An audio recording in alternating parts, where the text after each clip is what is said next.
To talk just to kind of make the time go faster.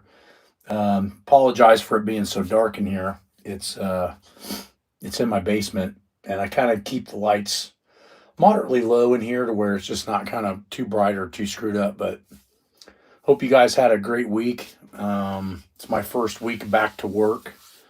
From my motorcycle ride, so that's cool. Kind of wanted to talk a little bit about the methods in training. And I still see that this is not really well understood or utilized.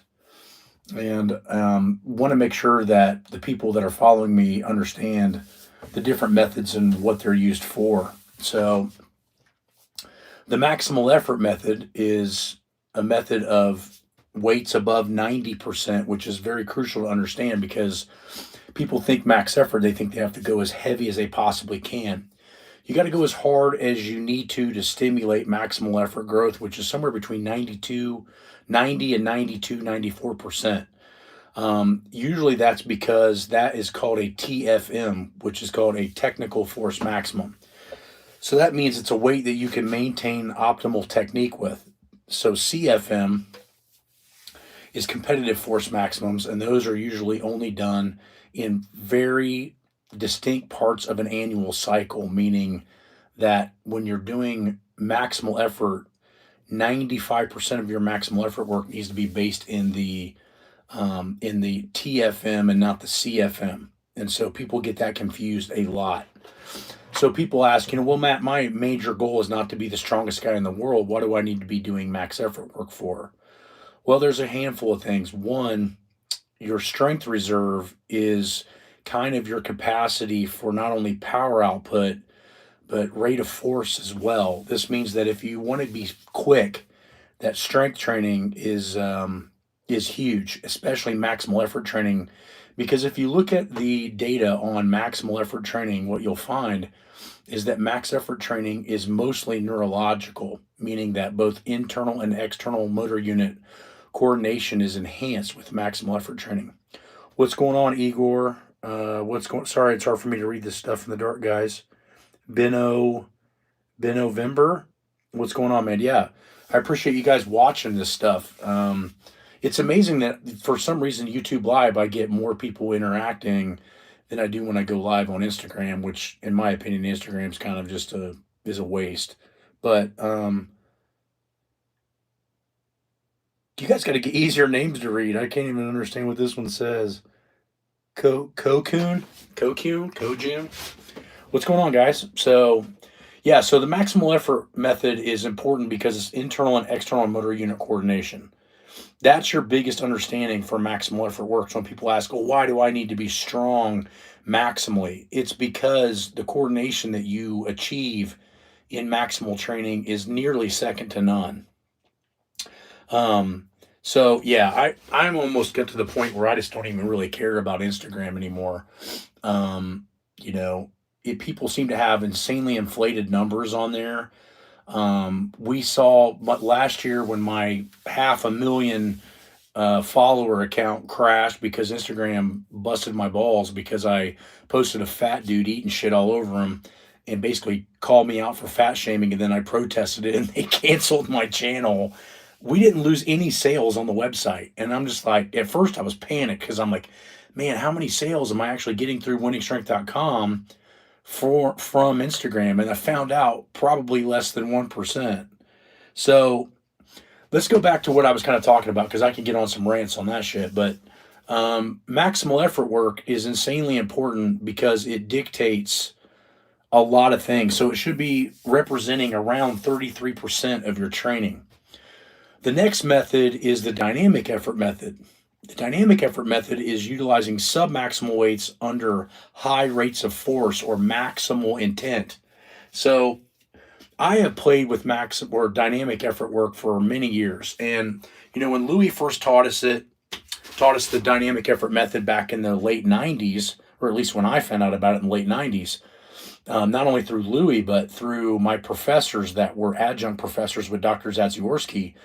What you find is that most people don't use it and they don't understand it. But it's the opposite side of the force velocity curve. So you have to use maximal intent for the dynamic effort method to work.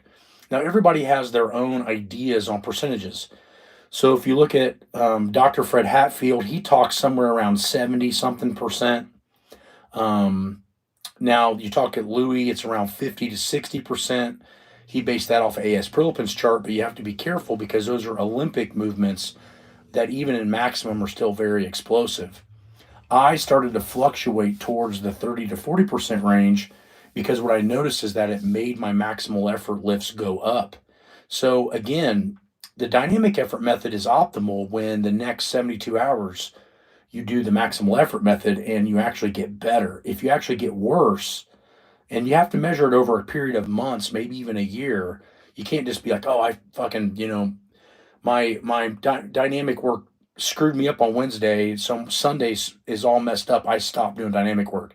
You got to get a couple of months or maybe even a year behind your belt to see which percentages might be right. I came to the conclusion that 30 to 40% synergistically helped my max effort work. And then that's how I adopted the 30-40% range. Now, I have a lot of intermediate lifters at the gym. So if you're an intermediate lifter, say under a 300-pound bencher, under a 400 or 500-pound squatter, and you're trying to get a little better, right now on Top Tier Patreon, the workouts that I'm developing are for that particular strength range because I have 3 or 4 people at the gym getting ready for a contest in November. So you can kind of see with minimal equipment what we're doing because I'm actually going to make a manual out of it. So as we go through this training, we're going back up to the 50 and 60% because we're not using bands and chains. And that's a whole nother talk we'll get to at a different time. But the dynamic effort method is understanding that you have to use sub-maximal weights with maximum intent or speed. So you have to try to move it as fast as you can. Now, the trick is depending on what your cycle of training is looking like, will depend on what your eccentric looks like. So I made a video on YouTube. If you haven't seen it, go back and watch it. It was me versus Mike Israetel. And Israetel was on his channel talking about how fast eccentrics are useless, which is absolutely untrue. If you read a lot of high-level training books, fast eccentrics are very good for developing maximal strength. If you look at guys like Maddox, the way that they drop 700 pounds to retrieve the weight, if he did that with a 3-second eccentric or controlled eccentric, I think his bench would probably fall 100 pounds. I'm not saying that all year round you use fast eccentrics. Getting back to my original point is, what are you training for? If you're not trying to be an avid powerlifter and you're trying to use the bench press to put on some sort of size, then you would want to utilize some sort of controlled eccentric based on the fact that you're trying to build what I call show muscle. But if you're actually trying to get super strong, fast eccentrics are super important for the dynamic effort method. So percentages can vary, but you definitely need it in your training. And it teaches the nervous system, in my opinion, to fire like like a rifle, right? If you train like a bodybuilder year round and then think that that's going to make you stronger, you may not have the nervous system in order to fire the muscle. Then you have the repetition effort method, which is what almost 90% of every program you see is based on. The repetition effort method is also sub-maximal weights, but usually done till fatigue or till failure. So you have repeated efforts and then you have like fatigue. So you could say sets of 10, that would be a repetition method, or you could say a set till failure. That could also be a repetition method. So it kind of depends. There's more than 2 hybrid ways to do the repetition method, but in reality, the repetition method is advancing soft tissue, passive tissue. So it's increasing hypertrophy, it's increasing ligament and tendon density, and it's also raising conditioning in GPP. So as you can see, all 3 of these methods are insanely important and need to be rotated on a consistent basis to fight what we call law of accommodation. So if you have the same program over and over and over again, by probably the second to third time that you do the same program, you're going to find that your body will stalemate out. And that's where periodization comes in, is you're almost mathematically with rest periods and methods trained tricking the body in order to get stronger and achieve super compensation, which is improvement. And so if you don't have all of these methods well understood, your toolbox will be limited. So I look at it like cars, right? Like if I want to build, like for instance, if you go back and watch on my YouTube channel, I have a video on me putting together a 70 Charger with a Hellcat motor. So I like to use mechanical ideas to get these things to understand. You can, if you pull that car in, let's say I pull my 70 Charger in and I want to dismantle it and put a Hellcat engine in it. If all I have is a 10 millimeter wrench, a hammer, and a screwdriver, I'm going to be really limited on the amount of work I can do on the engine. The same applies with education and training. If all I understand is, well, I just need to go to a failure and I just need to go heavy, or I just need to say go super fast, I don't ever need to go heavy, or, I don't need to train with barbells, or I don't need to train with kettlebells. You start finding that you don't have all of the tools that you need to be the best you can. So it's crazy. So strength is measured in time, yeah, because eventually what happens is you run out of time. So I'll give you an example. We know that world record times in the 100-meter dash are around 9.7, well, post or pre Usain Bolt. 9.8 would possibly win an Olympic gold medal. You could be a 2,000-pound squatter, but if it takes you 15 seconds in order to achieve that level of tension, you no longer are in the time range in order to be able to do the 100-meter dash. I know those are two different movements, but I hope that that starts to make sense, meaning that the strength that's applied at what time is everything. So you run out of time. So if you were to look at like push against something that you can't move as hard as you can, I'm talking like trying to bust your bones out of your skin, you're going to realize you only have about 5, maybe 7 seconds of maximal tension before the body's like, oh, it's done. So you have to get heavier weights done in quicker times, or at least the same time, in order to achieve that, because you will run out of track length and or time to strain. So I hope that makes sense. And Igor, we can go into that a little bit more on Patreon if you want.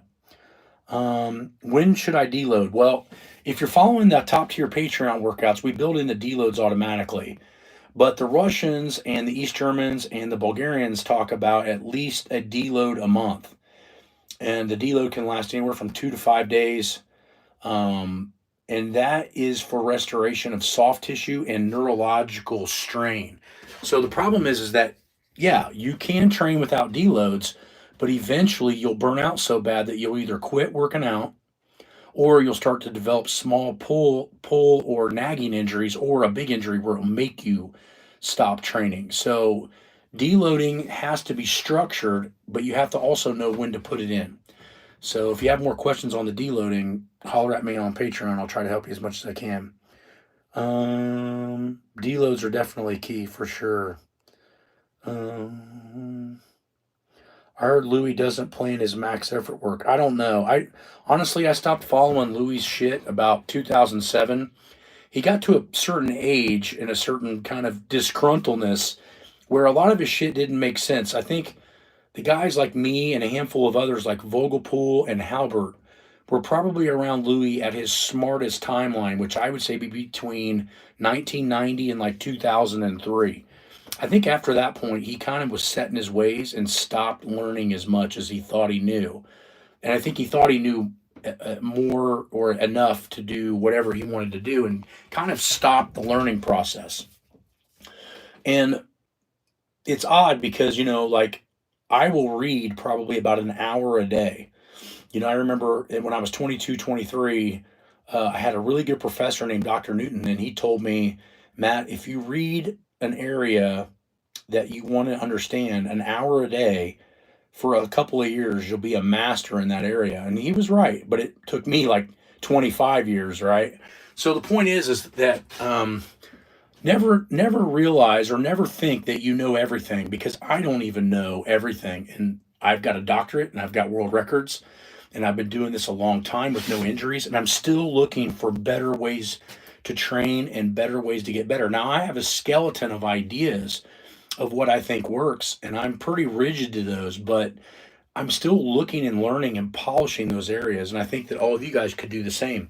And that's why on the top tier Patreon, guys, I've posted my library with all of my highlighted books, because I feel that most people don't want that excessive amount of literature in their house or their gym, but they'd like to know what those things are. And, it's taken me 20 years to sift through those books and find key points and areas that's developed my mindset on how to train. So I think that if you guys are on top tier Patreon, that it's going to save you a lot of time and money and give you all the hot spots and all of those books to where your knowledge base is going to be a lot better. So I'll answer a couple more questions because I'm starting to sweat my ass off. Yeah, I try to be as humble as possible. When I was competing, I think to be a world record holder and to train insanely hard, you almost have to believe in yourself so much that it comes off as like you're rude or you're arrogant. And I never intended for me to be that way. For me, it was passion. I wanted people to train smarter and not waste their time. And what I realized was that people took that mindset as being a smartass, when in reality, I was trying to save people from hitting massive pitfalls.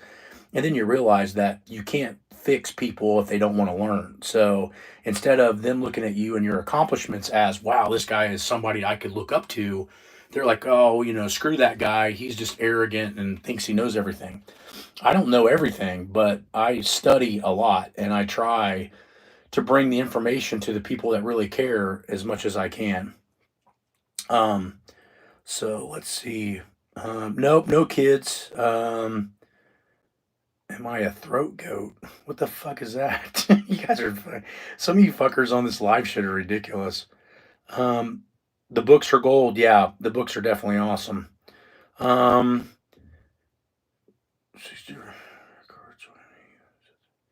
I think it'd be great when you're in your 60s to break Louis' records. Honestly, and again, this is not coming off as arrogance, but the record type shit for me is over. Like, I pushed as hard as I possibly could in my younger years. So Louis, when he graduated high school, he had to go work a really hard construction job, and he gave up a lot of his prime. Not that he wasn't a good lifter, but he gave up a lot of his prime with health issues and working his ass off. Not that I don't work my ass off, but it's not physical labor, right? So I think Louis always had this ideal that he got pushed in his 30s and 40s and 50s, when in my opinion the game's kind of already over. I still work out. I hit a 530 bench like last week or the week before. I still am super strong. But to me, the problem is when I go into competition mode, I get tunnel vision and my business suffers and a lot of the people around me suffer because I just don't see external problems, which was amazing for me to break world records. So the point is, guys, is that, I really don't care about records in my 50s and 60s. Um, for me, it's like give everything you have in your prime and then last a long time. The things that I don't admire Louis for is the multiple injuries that's incurred with him. His back being broken multiple times, his knees being totally screwed, and a lot of that's just not listening to his body and creating more of a long-term effect and having that hardcore mentality that you have to train through everything. I gave everything I had far past my prime, meaning, my last competition, I was 38 years old, and I had been competing since I was 13. And I just gave everything I had in that area. And so for me, there's no there's no benefit to it, right? And so for me, it's just I don't see pushing for more records as being something that's honorable anymore. I think I gave everything I had when I was younger. Um, let's see. Would appreciate a quick word on cardio for health. Winning warm-ups enough. It depends on the age and the strength level. So, at my highest strength level, I was doing winning warm-ups with 100-pound dumbbells, lat pull downs with like 150 pounds, tricep push downs with like 120. If go try it and see if you can do it, it'd probably be impossible. The point is that was fucking brutal. Now that I don't push it as hard in the gym, and I wouldn't say I'm saying I'm way above average strength, but even if I were more average strength, I think that zone one and zone two cardio are still kind of needed for health purposes. anywhere from 1.5 to 2 hours a week. Walking and bicycling do well. And, just being out in a normal environment, when you're in a gym, you're away from sunlight and natural air and a lot of things that I feel are important for overall health. Not you can overdo the sunlight, absolutely, but just getting out and walking can reduce a lot of stress. And I think that's the biggest thing with cardio, guys, is like you have to learn how to reduce stress. When I was in my competitive mode from 1996 to 2018, um, my only stress really was school and was weights. If I had a relationship that caused me stress, that person didn't exist in my life anymore. I dealt with very little outside of what I had to deal with because I could only have lifting as my stressor. So I think that cardio allows you to alleviate some stress and also enhances recovery. But when I was at Westside, we did a lot of sled dragging on the off days and things like that. But I think that even might still have been a lot slightly too intensive. Hey, Hatfield squats feel much better for me, and I can progress it much more than normal squats as I go much lower with the motion. Is this good to replace squats? No. So the Hatfield squat's only a tool. You use it occasionally or maybe for like a block of training, and then you have to mesh it back into straight bar squats. The reason most people feel better on Hatfield squats is because they have a balance issue.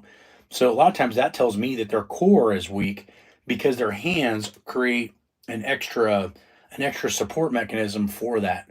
It's like I tell people with belt squatting, right? If you want to use my belt squat and get it close to a 1-to-1 ratio, which mine is the only one on the market that does, you have to do it with no hands. So when I squatted the all-time world record at 870 and just a belt, I did 810 for 2 with no hands on my belt squat, and it was nearly broke my legs. So I think if you can do 810 for 2, you can probably do 870 for 1. But if I would have had my hands on the bar, I've done close to 1,000 with my hands on the machine. Now, don't get me wrong, I've squatted 1,200 before in gear, but the point is your hands can add anywhere from 15 to 20% off your regular bar squat, which helps enhance your ego, but it starts getting away from the fact that the transferability starts to diminish once the Hatfield squat.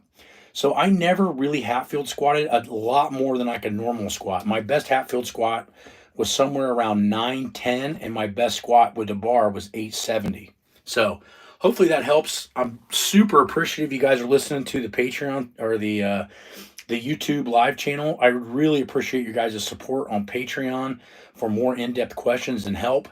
It's getting slowly to the point that that's how I basically pay for the gym and a lot of the different services that I provide you guys on YouTube for free. So if you guys have any extra and you guys need more information or want to see our workouts or just help me out, get on Patreon and I'll see you guys there. Talk to you guys soon.